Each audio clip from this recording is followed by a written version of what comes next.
thing that I'm trying to help people, not who are here, obviously, not the leaders who are here, but others understand, is if you're trying to kind of figure out what the stakes are, just imagine the Oval Office, we've all seen it on TV, and just imagine on January 20th.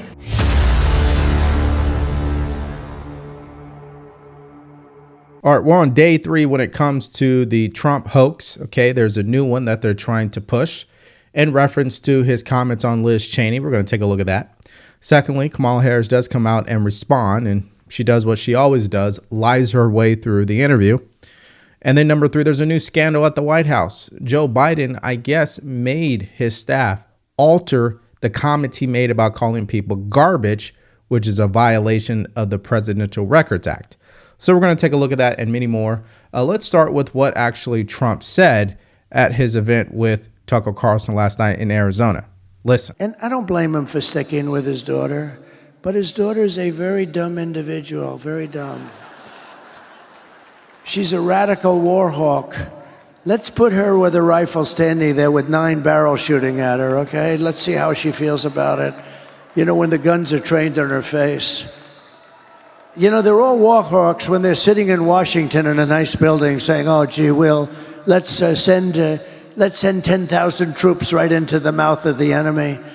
All right, so let's apply some common sense here. If you listen to what he is saying very carefully, he is saying that if war hawks like Liz Cheney deployed overseas and had bullets flying at them, they would probably change their belief system around sending sons and daughters over to foreign wars that we know in the end is not going to result in a positive outcome for America. See Iraq, see Afghanistan, right? And so I know exactly what he meant. But the other thing here is the media, they're going to take it and turn it into what now they're saying is Trump has issued death threats when it comes to Liz Cheney. He's calling for people to take Liz Cheney out and to show you how deranged and unhinged they've become over this comment. Listen to what they had to say about the Arizona AG now investigating Trump. Watch. Talk about this breaking news regarding Donald Trump's comments that he made about Liz Cheney in Arizona last night. The Attorney General is responding. That's right. I just spoke to Attorney General Chris Mays about 2 hours ago for the taping of my Sunday show. She told me she had just gotten off the phone with her criminal division chief, and she was investigating whether what Donald Trump said about Liz Cheney constituted a death threat under Arizona law. I'll tell you, under Arizona law, it is illegal to make threats or intimidate someone, can be charged as a Class 1 misdemeanor, Class 6 felony. Chris Mays told me they're looking into it. I asked her whether this was just political speech, free speech. She said we're checking to see if it crossed that line. But she also put it in the larger perspective. If you're here right now, you begin to understand how this place is ready for a high security event on Tuesday, an election. Now, understand something. This is politics, okay? So they're going to say they're going to do whatever they can to diminish Trump. And that's why if he wins the election, I pretty much think it will be the death of him. Because what they're doing by running this story that the AG is investigating is not because it's really rooted in any truth. It's because they're trying to create more stories that favor Kamala Harris and don't favor Donald Trump. That's really what's happening here. Propaganda, in short. So here's what Kamala Harris had to say in response, which was really nothing. But let's take a look. Donald Trump's closing argument is very different. He pits Americans against one another. He spends full time having Americans point their fingers at one another. And he spends a considerable amount of time plotting his revenge on his political opponents. As of last night, just to add more, he has indicated that the person who would be in charge of health care for the American people is someone who has routinely promoted junk science and crazy conspiracy theories, who once expressed support for a national abortion ban, and who is the exact last person in America who should be setting health care policy for America's families and children. And then, even worse, he has increased his violent rhetoric, Donald Trump has, about political opponents, and in great detail, suggested rifles should be trained on former Representative Liz Cheney. This must be disqualifying. Anyone who wants to be president of the United States who uses that kind of violent rhetoric is clearly disqualified and unqualified to be president. Okay, so if that is the case, then you're not qualified either. Because when you call a former president a petty tyrant, when you say that he is Hitler, when you say that his supporters are like Nazi supporters and they're garbage, I mean, how many more things that needs to come out of your mouth that shows that you're not qualified either? You see, what we're dealing with in this game of this election, because politics is a game in the end, very cutthroat game, by the way, is one side doesn't like the rules when it doesn't suit them, which is the Democrats. You don't see a lot of Republicans crying about the rules here. We know that Trump is going to be criticized every step of the way. We know anything that comes out of his mouth will be taken out of context. It's almost to be expected every single day. There's going to be some story. However, when it comes to Kamala Harris and the Democrats, they don't see it that way. They're too sensitive, in other words. So that's what she had to say. Here's her answering questions about the protests that she's been experiencing at her rallies. You've had quite a lot of interruptions during your speeches recently, a lot of pro-Gaza protesters, and you certainly have spoken about democracy and responding to them. But do you think that you need to say a little bit more about the Mideast conflict, or about what you would do to try to satisfy them? And are you concerned at all about how you'll do in college towns and in Michigan in particular with them? President Trump today is going to Dearborn, is going to a Palestinian restaurant. This is the second kind of Arab American restaurant he's gone to. He seems to be really trying to make a play for a group that would traditionally be pretty democratic. Do you think you've done enough to reach these voters? Well, I'm very proud to have a significant amount of support from the Arab American community, both because of my position about what we need to do in Gaza and in the region to end the war and bring the hostages home, and my commitment to a two-state solution, but also because within that community, there are many issues. Yeah, you see, her answers always go back to Trump. Well, what they need to know is Trump is this and Trump is that, and I'm this and I'm that. And that's really not the answer to the question, right? And we know she's not going to give any type of confident answer when it comes to people who are concerned about Hamas and Israel. In fact, there's a poll that came out today showing that Jill Stein is still beating Kamala Harris nationally as it pertains to Muslim Americans, 43 to 42%. So that's not good for her. And to give you guys some context, Joe Biden won the Muslim American vote in 2020, 67 to Donald Trump, 17. Now, since we're on the subject about what should disqualify the president, what comments are made that are controversial, and how there's just seems to be a double standard on the Democratic side, but not necessarily on the Republican side, here's Scott Jennings inserting more common sense into this conversation.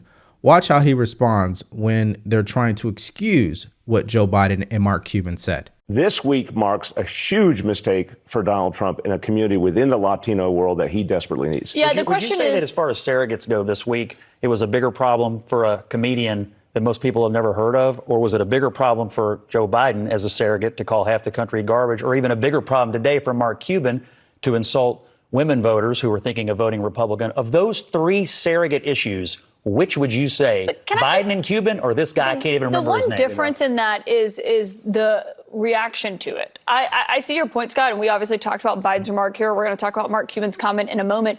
But Biden came out immediately to clarify that. Mark Cuban came out today to talk about his. Donald Trump has just claimed he didn't know who the comedian was at his I'm sure rally. he doesn't, A, and B, he's still at his rally. The campaign had a statement out before Donald Trump ever even took the stage. They dealt with it immediately. No, that statement came out after the rally was over. I know, because I was at Madison Square Garden for 8 hours on Sunday. Again, the campaign is not the candidate. The candidate could have persuaded and spoken against this, and he has not. Then you must agree that it's been kind of weird for the Kamala Harris's campaign through anonymous statements from staffers to change all of her positions on every issue then? Wait, Scott, just come back to this. She has not changed her You had a position. guy on the stage Yes, at Madison Square Garden, the most prominent arena in the country, insult the Puerto Rican people. Joe Biden insulted half the country. Mark Cuban insulted half. But that's a great the other half redirection. I want to ask you this: are there more Puerto Ricans or more women? Joe Biden's also not running. People, and neither is this comedian. Trump took a pass on it. I'm sorry. You're a former campaign manager. You would never let that happen, would you? Would you? Look, number one, this pre-program was not helpful. I have said that numerous times. Number two, the fact that you all want to turn this campaign into something about an idiot comedian and want to ignore the clear bumbling stupidity of the president and Mark Cuban, to me, speaks volumes about Donald Trump. When the rules have to apply to them, they don't like that. They want to look the other way. But when they get to use those rules against Trump to diminish him, they're all in. And what do we call that? A bias, right? They can't even help themselves. They can't even admit. I find it so interesting. Trump supporters are more likely to admit when Trump is wrong versus Kamala Harris supporters more likely to admit when she's wrong. That's the interesting part about it. We know Trump is not perfect. Nobody is. But everything that comes out of Mark Cuban's mouth, Kamala Harris, Joe Biden, oh, it's okay. They didn't mean it that way. It doesn't really matter. Okay, that's why nobody trusts them. That's why their credibility is at an all-time low. And I'm telling you, this, if she loses, will be a contributing factor to why. So listen, when you're thinking about all these statements that are being made and the media taking them and trying to diminish Trump and use propaganda, the interesting thing about this new scandal from the White House, there's a clear violation of the Presidential Records Act. Let's take a look at this story. Listen, bottom line up front is what? We know exactly what Joe Biden said, but the White House altered the comments because remember, every time the president speaks on record, it's recorded for people to go back and read the transcript. Well, apparently they've altered those transcripts. Let's read. White House press officials altered the official transcript of a call in which Joe Biden appeared to take a swipe at supporters of Donald Trump. He did not appear, he did. So that's already, this has drawn objections from the federal workers who document such remarks. Okay, so let's read the quote again. The only garbage I see floating out there is his supporters. His demonization of Latinos is unconscionable and it's un-American. So his supporters, right? Very simple. But here's what they released. The transcript released by the White House press office, however, rendered the quote with an apostrophe reading supporters rather than supporters, which aides said pointed to Biden criticizing Hinchcliffe, not the millions of Americans who are supporting Trump for president. Now, listen, if you don't know everything about the English language, what they're doing is they think people are stupid, okay? You're not going to convince me with an apostrophe, okay? Stop it, all right? We know what he meant. If he truly meant the comedian, he would have said, what? Let's go back to it. He would have said, the only garbage I see floating out there is that comedian who made these comments. He didn't say that. So we're not buying that. Now, before I go any further, if you guys are getting value from this video, do us a favor, like, share, and subscribe to our channel. If you want to support us further, go to the link in the description below and grab yourself some merch or buy us a cup of coffee. Now, remember how I said earlier that they've been trying to tell people that Trump wants to execute Cheney. Here's a clip from CNN reporting that in that way, which we know is not true. I don't think you even need to call it fired upon. He's saying quite explicitly and unambiguously that Liz Cheney should be shot, should be executed by firing squad.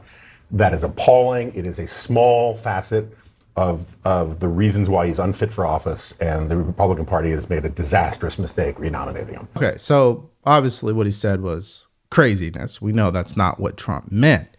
And what was interesting is I guess he had enough courage on the same show to walk back those comments, and here's him clarifying. The platform formerly known as Twitter, there it is. She says this, quote, "This is how dictators destroy free nations. They threaten those who speak against them with death. We cannot entrust our country and our freedom to a petty, vindictive, cruel, unstable man who wants to be a tyrant." And she hashtags it, "Women will not be silenced." Jonah. It's a good statement. I've been sitting here mulling Brad's defense of the statement, and I think he got a better point than I granted at the beginning. I still think what he said was outrageous and grotesque. But that's part of the problem, right? Is Donald Trump speaks in ways, sort of like Mark Cuban, that does not allow for nuance, shades of gray, exceptions to the rule. I have lots of criticisms of these women. Not all of them, though, right? But so when Mark Cuban says all of the women are, period, there are no smart, intelligent women around, strong women around Trump, that's just not true. Donald Trump does have a lot of not great people, men and women around him, and Cuba doesn't know how to talk about this kind of stuff. Trump likes to sound so macho and so tough that it freaks people out. And so like the clip about him saying, I'm going to protect women no matter what, if you actually listen to the broader part of it, he's got a perfectly fine point, which is that the commander-in-chief is supposed to protect Americans regardless of who they are, regardless of their gender. But often when these things about sort of men are from Mars, women are from Venus kind of things, it's not what you say, it's how you say it. And the way Trump talks. People really do their research. They'll know exactly what Trump meant. Clearly, the Kamala Harris campaign is going to try to use this as a way to convince people to vote for her and not for him. Obviously, we know the media is going to push it as a more propaganda message. All right, so now that we've got that hoax out of the way, here is Kamala Harris. This is starting to become a new pattern of her word salad on what January 20th will look like in the Oval Office. Don't know where she's going with this, but maybe you could figure it out. Watch. Part of the thing that I'm trying to help people, not who are here, obviously, not the leaders who are here, but others understand, is if you're trying to kind of figure out what the stakes are, just imagine the Oval Office. We've all seen it on TV. And just imagine on January 20th. Okay, so listen, every single day there will probably be a new hoax when it comes to Trump, right? Leading up all the way to Election Day. Number two, it seems every single day these early voting numbers are continuing to trend in the right direction for Republicans. So obviously we're waiting to see on Monday how that really looks. Number three, this scandal when it comes to Joe Biden, his mental acuity, him getting kicked out of the race or really them staging a coup and now editing the Presidential Records Act. I mean, this guy is filled with scandals left and right. But again, the media is not going to report it. And you know what? It's going to be to their demise. All right. So that is my opinion. So what do you guys think about this story with Liz Cheney and then Joe Biden, this whole scandal with him, and then Kamala Harris doing what she's always doing, which is not answering any questions and blaming everything on Trump? Let me know what your thoughts are in the comment section below. Now, I know earlier in the video, we heard her respond to those protesters at her rally and what she had to think about it, which wasn't really anything. But if you want to see that live where that happened to her yesterday, there was a video that I recorded showing her getting booed again at her rally. And if you want to watch that video, you can click on it because it's coming up right now.